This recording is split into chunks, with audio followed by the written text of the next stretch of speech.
All right. Welcome back, everyone. I have the pleasure of interviewing the co-founder and CT of Casa, Jameson Lopp. Jameson, thanks for coming on the show. My pleasure. It's a blast to have you here. So, for the people that missed the episode with Andrew or at eCurrency, he was on a couple weeks ago. Can you describe to our listeners what Casa is, what their platform is, and what they're trying to do? Sure. I mean, what we're really trying to do is what I've been focused on for 7, 8 years now, which is bringing the promise of being your own bank to the average person. So we're just trying to make self custody as simple, straightforward, user friendly, and also bulletproof, especially against foot guns and the user basically screwing up because there's a million ways you can screw up. And we do that using a variety of technologies, but nothing novel. We're basically using various standards and technologies that are a part of the Bitcoin ecosystem, things like multi-sig and hardware devices for key management. And we put them all together in one nice package with a slick mobile app interface on top of it. Let that help you basically manage your keys and your self-custody. And along with that, you're also providing a high level of service so that if you are new, if you do encounter some weird edge case, then there's someone there to help you, so you don't have to send an email and wait for 3 months and hope that a customer support person will eventually respond to you. Yeah. You've obviously been in the space much longer than me. I'm the class of 2020, so I consider myself a very new Bitcoiner. I haven't lived through a full halvening cycle or a 4-year cycle. So when did you get into Bitcoin, and what made you develop and start Casa, and when, if you don't mind? Yeah, I've been a Bitcoin enthusiast for a decade now, and it was just an interesting side project hobby for me for several years, where one of the first things that I did was actually fork the Bitcoin core repository and added in a bunch of statistics and metrics and data collection, just trying to expose more data for developers and other people in the ecosystem to better understand like what the Bitcoin nodes were doing.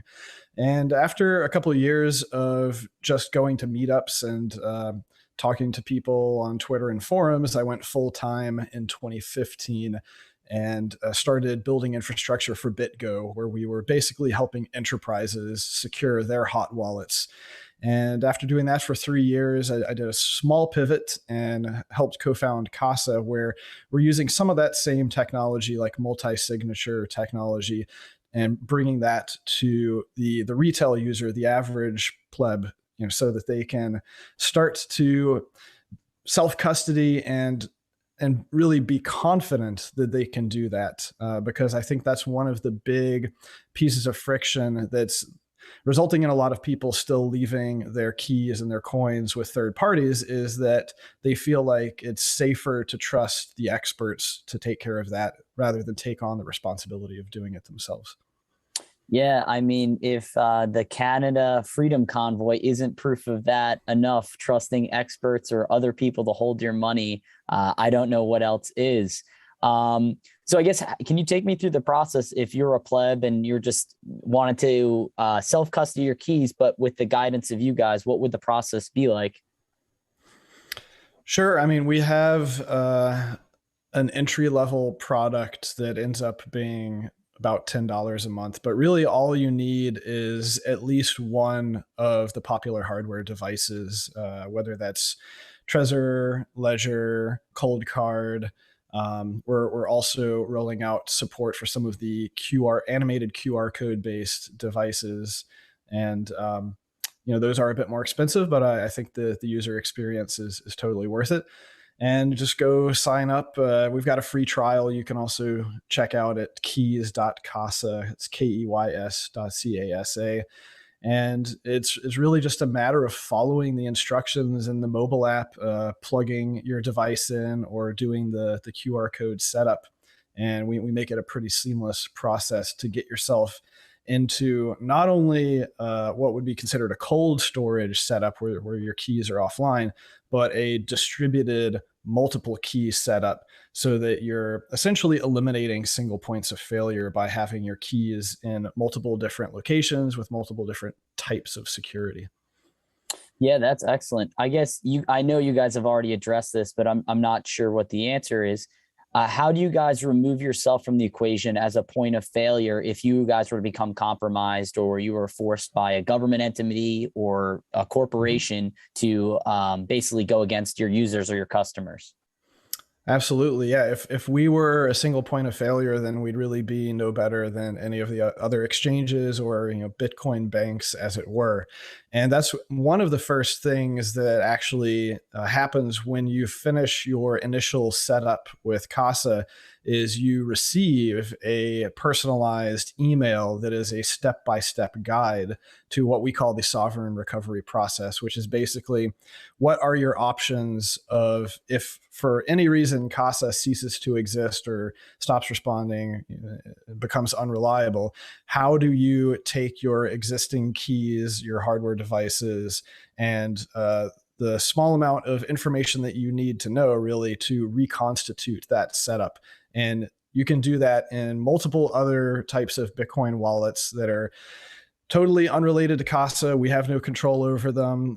Using them does not rely on any Casa infrastructure. And that's one of the big benefits of us not doing anything novel and us using standards, using third-party manufacturers that are widely used across the ecosystem, is that as a result, there are a number of different wallets out there that follow the same standards, and you can essentially import your keys and other data into so that you can then manage your funds in a worst case scenario, even if Casa stops working for some reason. Yeah, that's a really important point.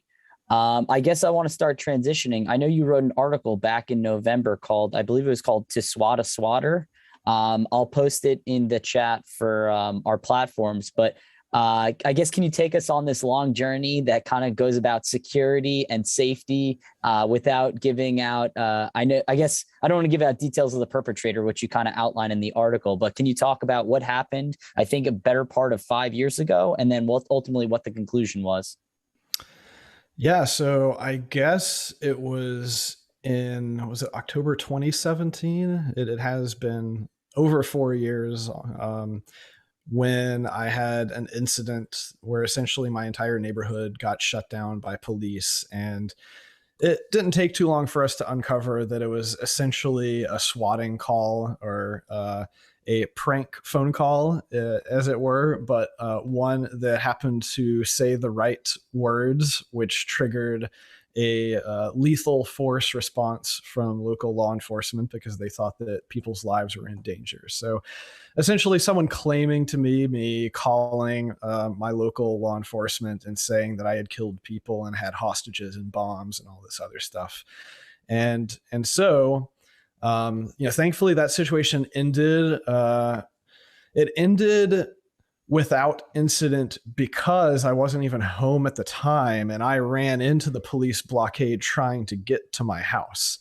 And this was obviously fortunate, and if not for that one thing, it might have ended differently.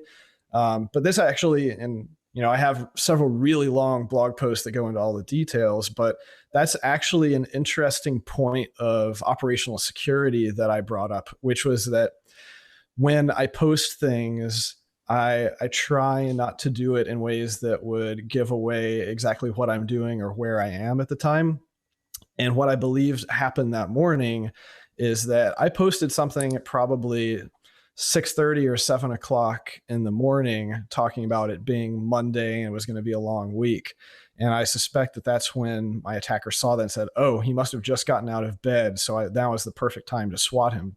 But in fact, I was already on the other side of town at the gym because I'm a really early riser and like to work out early in the morning.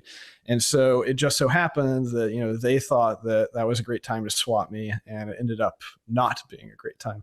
But fast forward a year or two, basically, I announced that I had been swatted, but didn't really say much more about the details for nearly a year because I spent the next year basically tearing down my entire life and rebuilding it with a focus on privacy. And I felt like one of my goals was I wanted to be able to go after the attacker without worrying about more attacks against myself. And also, I didn't want to have to completely give up my identity and my reputation that I had already built up around it and start all over again.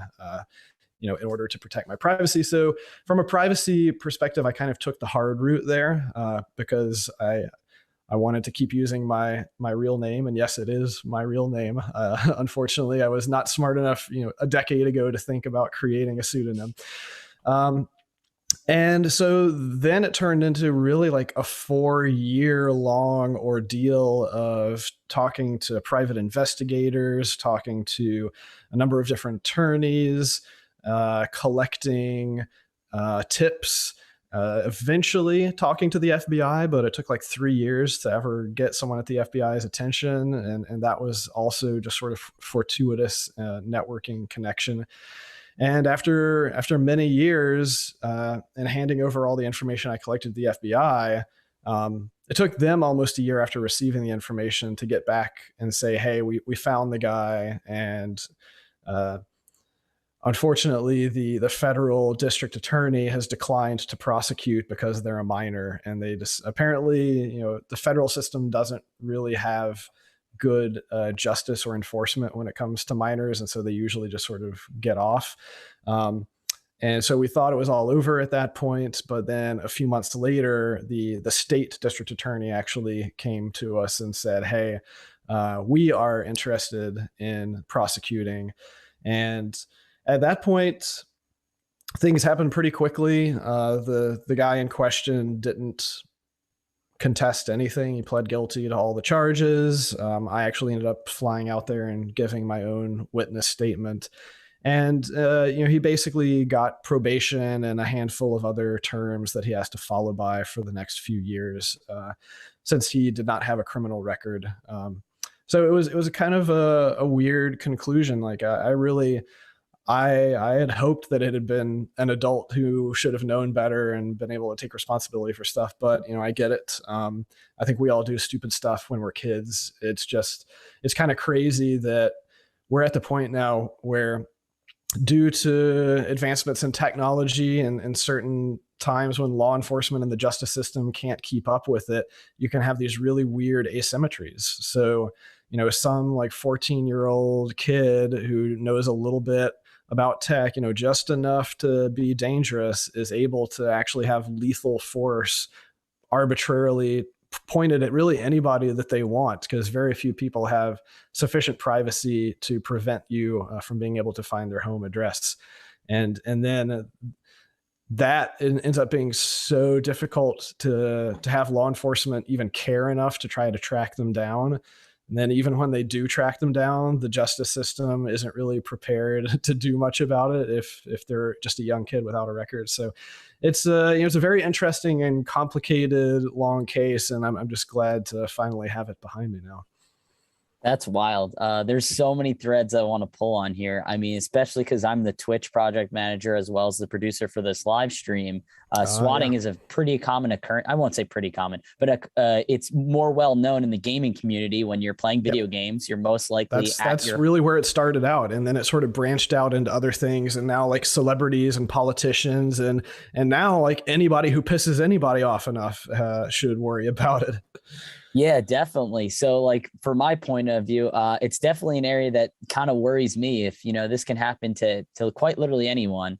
So it's definitely an area that I would want to improve on. What would you recommend for a person to start, since you kind of went on this 4-year long manhunt and trying to hide your identity yourself? It can be an overwhelming or daunting task. Where would you recommend a Bitcoin pleb start with trying to improve their privacy and security to start off the bat?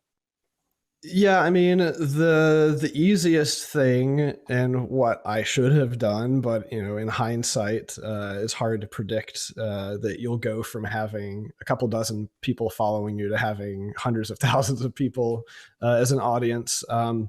But of course, that's the other thing that I think people need to understand. In the communications age, you might be a pleb today, but tomorrow, if you say or do the right, or in some cases the wrong thing, then that can attract a level of attention that you're simply not prepared for. You can essentially become a micro celebrity if you go viral. And if you then have the attention of hundreds of thousands, millions, tens of millions of people attracted at you, then it's just a numbers game that some of them are going to be deranged and or willing to do things that could cause harm to you. So really, I see it more as like anyone who participates on the public internet needs to worry about this potential edge case, because you don't know when you might hit the lottery, as it were, and go viral and have too much attention. And so from that perspective, like, one of the easiest things to do is just not use your real name. There's obviously benefits to using your real name, but if you think of security and privacy as complementary, then I consider privacy to be like the outermost layer of good security. And if you can prevent an attacker from even being able to target you in the first place, then it doesn't really matter what the rest of your security is. Though you should have good security, you should have many, many good layers of security regardless. But the further out in the layers of security and then privacy that you can stop an attacker from coming at you, the better. Essentially, the safer you are, the more easily you can sleep at night. So, if you are participating in discourse on social media or other public forums, especially if you're in a sort of fringe or political space where discussions can get very heated and people might get angry, that is certainly a situation where I recommend using a pseudonym that can't be tied back to you. Other than that, there is really no limit to how much time and resources you can put into improving your privacy. I think the most important thing for people to understand is that it's not an all or nothing thing. It can certainly feel overwhelming, especially if you start to read some of the articles I've written about the extreme privacy things that I've implemented. But if you do want to start going down that rabbit hole, there's a ton of good resources. I have a privacy resources section on my website. Bitcoin.page will get you there. Though I would say the kind of privacy Bible, at least for Americans, is going to be Michael Bazel's privacy guide, which you can find on Amazon for around $40.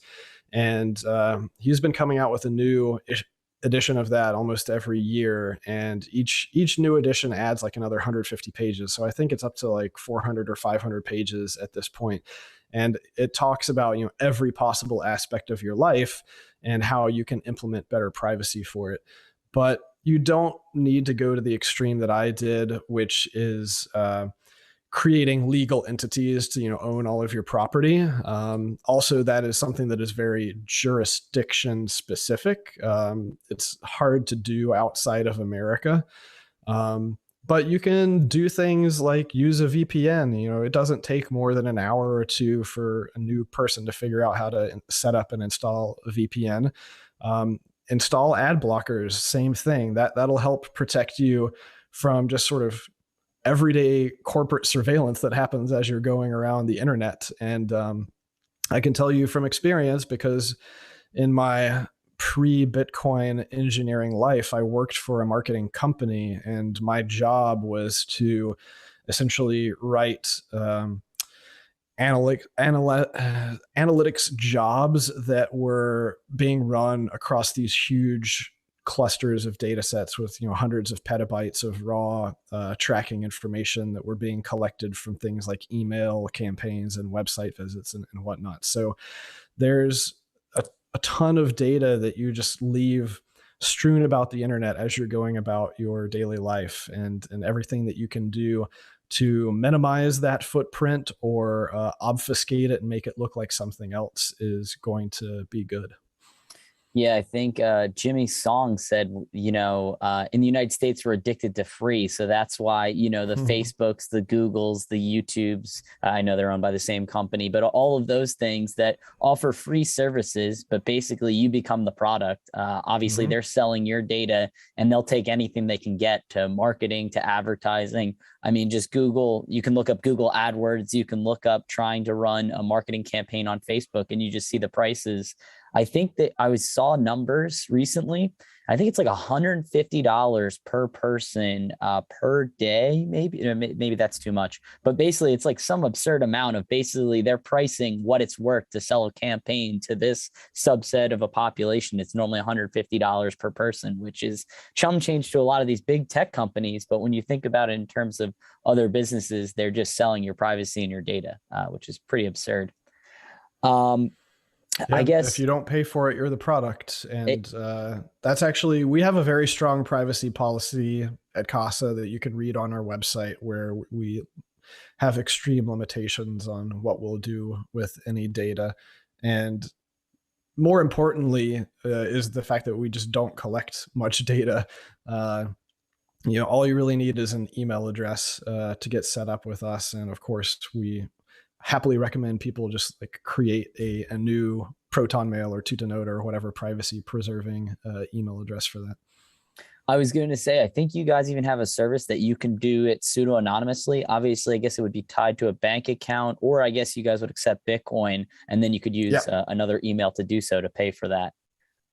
Yep, definitely accept Bitcoin. We do have data purging policies within our commerce mechanisms as well. But if you really want to be paranoid, then you shouldn't trust, because you can't verify whether or not we've purged any data. But if you pay us in Bitcoin, you know that we don't have address or other financial, like personal identifiable information on you. I know, I don't know if you guys do this, but by any chance, do you guys do a coin join as you accept Bitcoin payments? I know that's something that Francis kind of took to the extreme because he interpreted the law with Bull Bitcoin that anyone that sends Bitcoin to his exchange, he coin joins, because he said it's in order to protect his customers' privacy. Obviously, with everything going on with the Freedom Convoy, I'll see if they are going to try and go after him or Bull Bitcoin in general to get that information. But I know that he said that it's in the best interest of privacy of them and their customers. That's a good question, which I'll have to look into on our BTC Pay server. I'm not sure offhand if that's possible to do if your BTC Pay server doesn't have the private keys readily available, because Okay. I think that has a more interactive protocol. But the answer is no for right now. But I definitely should go look into it and see what the requirements are to enable pay join offers, basically.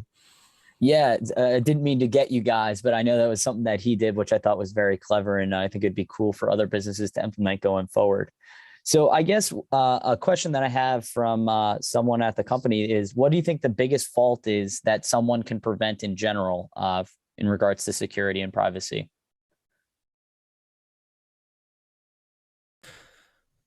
Well, that's tricky because it's like, are we talking about the most common thing or the worst possible thing, right? There's a whole spectrum. So, like I said earlier, the most common thing or the easiest thing to prevent against is just normal day-to-day corporate surveillance. When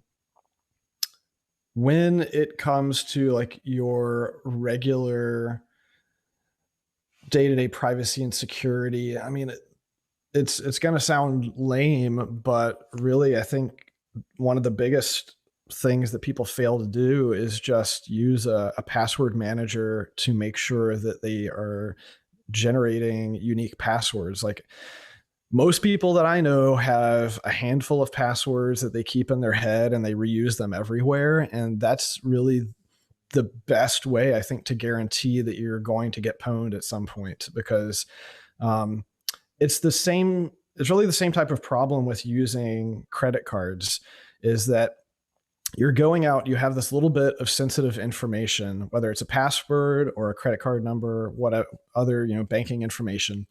And as you go about your life, you're interacting with hundreds, if not thousands, of third parties. And every time you have some sort of interaction with them, you're giving them this private data. So essentially you're just sowing your private data all over the internet, all over the world. And it's only a matter of time before one of those third parties gets compromised. And it doesn't really matter if they get hacked by an external hacker or if they have an internal like rogue employee that siphons off all the data or what. It doesn't matter. It's just, once again, sort of a law of large numbers that over a long enough period of time, that data is going to end up in the hands of an adversarial entity.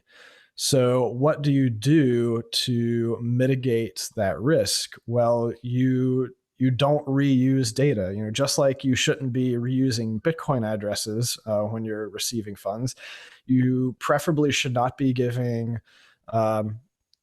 your credit card data to everybody. You should not be giving the same password to everybody. That way, if and when that data gets compromised, it's limited. It's siloed to that one service or to that one credit card. People may be confused right now of like, well, how do you not give your credit card to everybody? Well, that's where you need to use virtual credit cards, or prepaid debit cards or whatever. Like I really like the privacy.com service. There's at least half a dozen other services out there that do the same thing, where you can essentially, just like with a password manager, generate a new credit card that then gets locked to that one merchant. So, and you can even put limits and other security mechanisms on it. So that's what I think it comes down to, like understanding how to silo off these different pieces of sensitive information so that it's okay if they get compromised. It's not any different than one of the major things that we use at Casa when we're thinking about architecture, which is single points of failure. If you're using the same password everywhere, if you're using the same credit card everywhere, if you're using the same private key everywhere, it becomes a single point of failure. And so that's why, once again, like with Casa, with having a distributed multi-key setup, we did that because we understand that people are human, things happen, edge cases happen, and you need to build a system. You need to build preferably every aspect of your life in such a way that a failure is tolerated and can be easily recovered from. And you don't want a failure to be potentially catastrophic. Yeah, I would completely agree with that. And even to your point of like reusing data, I think all people, or the majority of people, are guilty of this. Use the same passwords, whether they're your birthday, your last four digits of your social for your PIN, constantly reusing the same passwords. And I know as the hackers get the information, they get smarter too. If they can tie my name, my identity, and my email together, they're going to start using, okay, this is a password that was used in a different database. This is his birthday. This is his PIN, like last four digits of social and stuff. I guess, what are ways that you kind of avoid, I guess you kind of brought it up there, but even perfect example, I'm moving right now, a way to kind of try and increase my privacy. They kind of went hand in hand. It wasn't, I'm going to do this for more privacy, but it just kind of worked in my favor. But when I was going to set up my internet, surprisingly, you call them, you say what kind of internet connection you want, the router, the modem, all that. And they were asking me for my social security. They wanted a credit check, didn't they? Yeah, they are not even that. They wanted to do my social security number. And I literally stopped them and I said, I'm not giving you that information. And the person just kind of like stopped in his tracks. And he was like, oh, okay. Like, why not? I'm like, because I don't feel like giving that information. And we just kept going on with the transaction, which was fine, which is the irony of it all. But he was asking for some really private information that I didn't want to give. And luckily for my new home setup, I have a separate mailing address compared to my actual address. So I was okay with giving, the PO box or whatever I have as my mailing as the address of the location I'm going. But it was very weird. Like, he asked for, the social security or the credit. Yeah. Social security number and stuff. So in a way, that's more and more surveillance. What are ways that you combat that? Yeah, so that that's one of the things that can be awkward, especially when you're new to trying to be more privacy conscious, is you start to recognize all of the times that you interact with third parties and they ask you for information that's just not necessary. And obviously they're doing this for marketing purposes, or in the case of various like utility and services companies, they're doing it to protect themselves from bad credit customers that don't pay their bills. Um, on the service side, I've found most of the time that you can bypass credit checks if you offer just to make a deposit. I'll pay you up front. I will give you enough money that you don't have to worry about my credit worthiness. Um, when it comes to a lot of other merchants, or especially it's those face to face or phone or interactions, the real time stuff that's more awkward because they ask the question because it's part of their template, right? It's the company guidelines of how they need to interact with customers, and in many cases they're just not used to that response because most people don't think about the consequences of giving away all this information, and so they just will answer anything that's asked of them.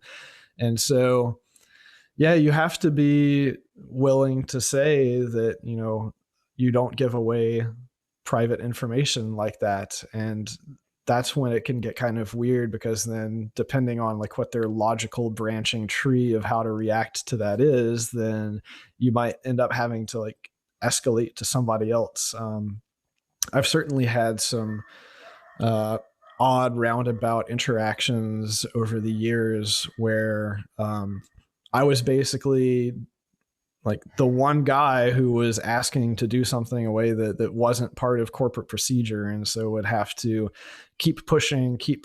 Yeah, this is where sometimes you have to be insistent. You have to put your foot down, draw a line, and basically say, look. Well, hopefully it's not a monopoly service. Hopefully you can say, look, I'll just have to go call your competitor and see how they react. Yeah, I was able to get around it, and they were okay with taking a deposit and stuff. So I was able to get around it. But definitely, when I said I wasn't giving my social, the guy just kind of stopped in his track, and no one had ever really, or at least recently, not opted to give their social security number, which I just thought was a big breach of privacy. And Yeah, I mean, so I think I tweeted about this, but I had an issue recently, which I've had before, but where, like I said, I don't own property in my real name, and that is an edge case that throws a number of companies for a loop, especially insurance companies, because I start to explain that the property is owned by a business, and then they start asking me for all the information about the business and like revenue and stuff. I'm like, no, it's an asset holding business, and most of the time they're like, oh, we don't know how to deal with that.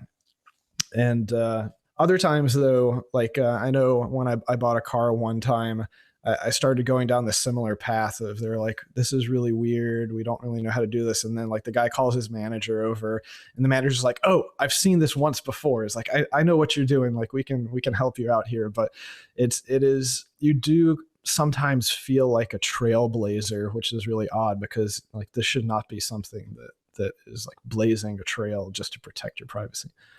And I think it's even a weird thing that you're almost putting a target on your back, but in the sense for security and privacy, it's almost like they remember you because it's not a normal occurrence. So they're like, Yes, you're yeah, standing out. Yeah, yeah. that's not great. Like you normally want to blend in with the crowd, but in my experience, it can be odd like during that initial setup, but I think most of these people just quickly forget about you and move on. You would hope so, that they don't remember what they had for lunch or breakfast, so they're not going to remember the transaction they have with you. But it definitely always kind of not irks me, but I guess worries me that it's like, oh, they made a note of like, this is a unique customer, and for whatever that's worth, whether they think we're selling drugs or we own a lot of money, or for whatever nefarious reason that they would want to go after us or learn more, that's just something that always kind of like creeps over me or worries me a little bit. Yeah. And so, if you read through a bunch of my privacy stuff, then you'll find that really what most of this stuff comes down to is if it's not simply withholding information, then it's using a proxy to protect your information. And a proxy can be many different things. People generally think of it in terms of internet terms and like VPNs and stuff, and that's one kind. But in meat space, as it were, you can have other humans be proxies for you, whether that is like for the physical mail delivery. You can get a PO box, you can get private remailers that handle your mail and then forward it wherever you want. Um, the sort of extreme end of this, which I have had to use a few times, is legal proxies, where I know there was one time a utility company was really insistent that they have like all my information. And eventually, because it was the monopoly, the only utility company, like, you want electricity, what I did is I called my attorney. I said, look, you need to go use your magical legalese to explain to this company like how this stuff is going to work. And unfortunately, that can get expensive as well, but there's usually an option available. Yeah, with unlimited time and unlimited resources, you can pretty much get anything done. I don't know if that's a good thing or a bad thing, but I hope that it went in your favor, at least that the monopoly didn't take out harsh punishment against you. Yeah, I mean, that's, I think one of the bad conclusions from this journey is that privacy is not cheap.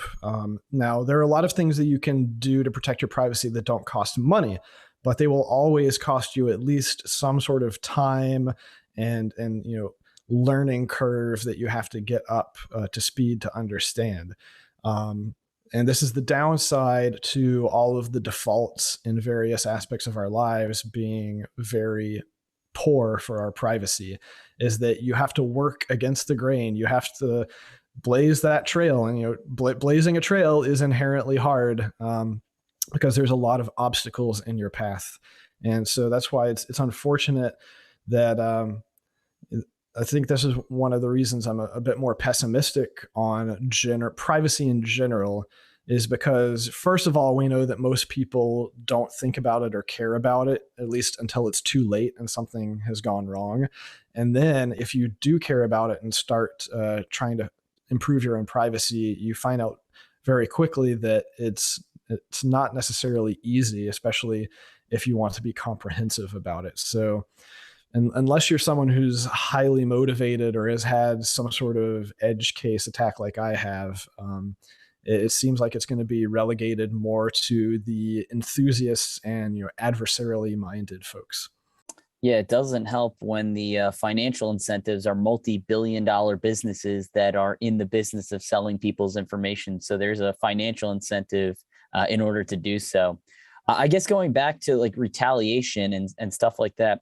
So to your article, obviously they're a minor, and I don't want you to give out any information you don't feel comfortable about. But when you went to give your testimony and statement, I'm assuming maybe you talked to him, or maybe your lawyer advised you not talk to it. Do you think this person would maliciously do something to get back to you? Because obviously, even though the punishment might be small, do you worry that once he gets off his probation or whatever, would come after you in a later function, or at least attempt to? I know you've put up roadblocks and ways to try and prevent that.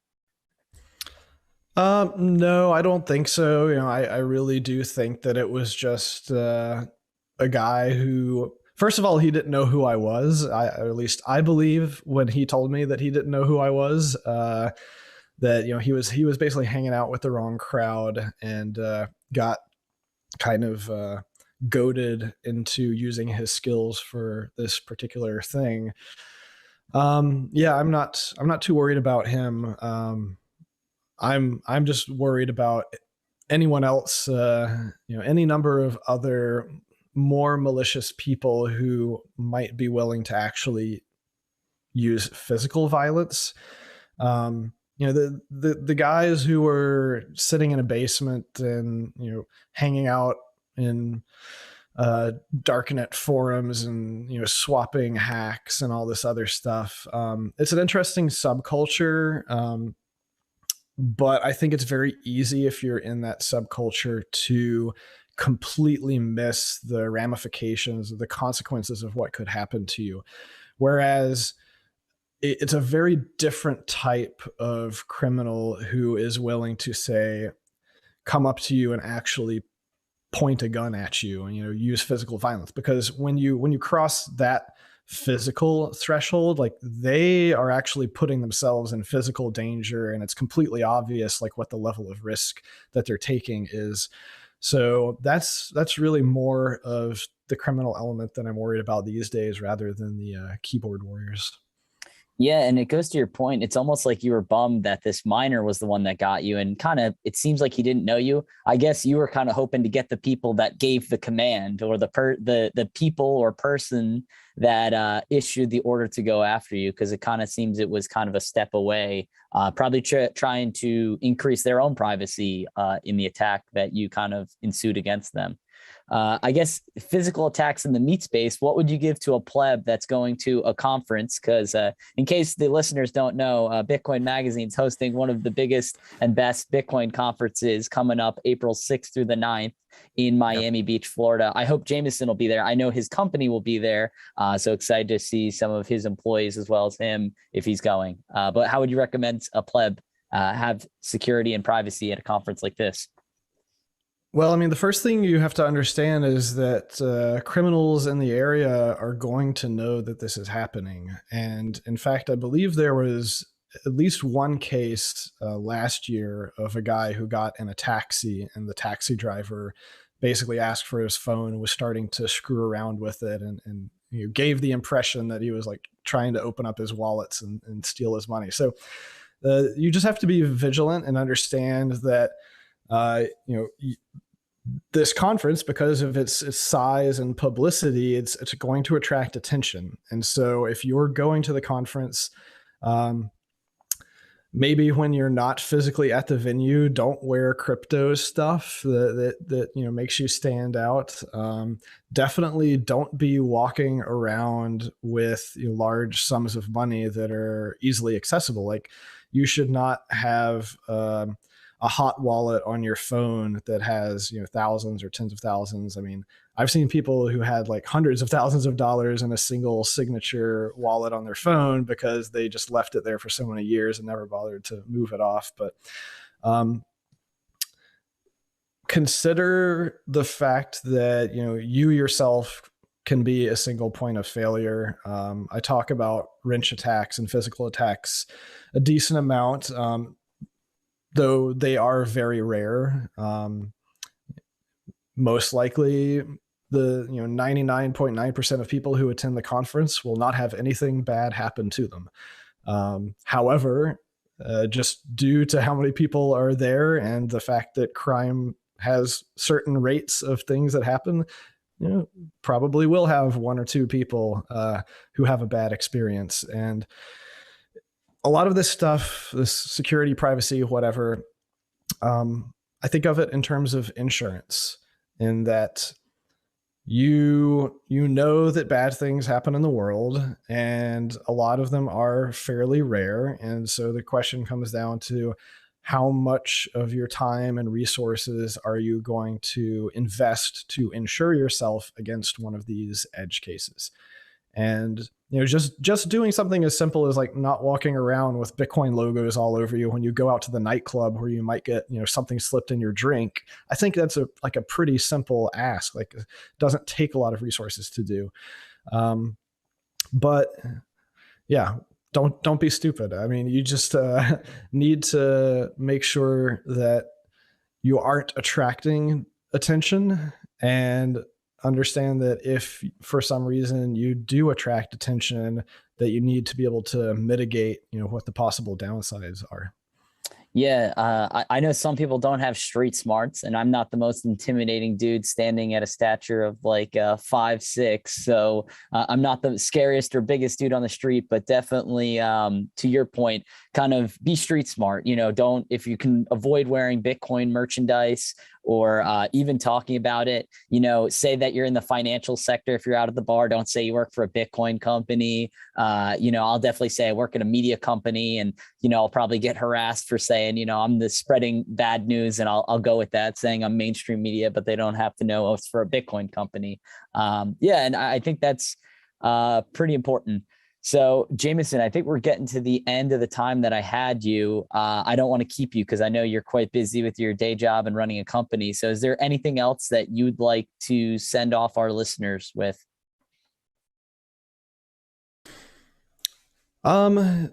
Just not to let it get to your head, right? Is that, I talk about bad things happening all the time, but I've also been on the front lines of helping people self-custody their funds for many, many years. And so I've seen really some of the worst case scenarios.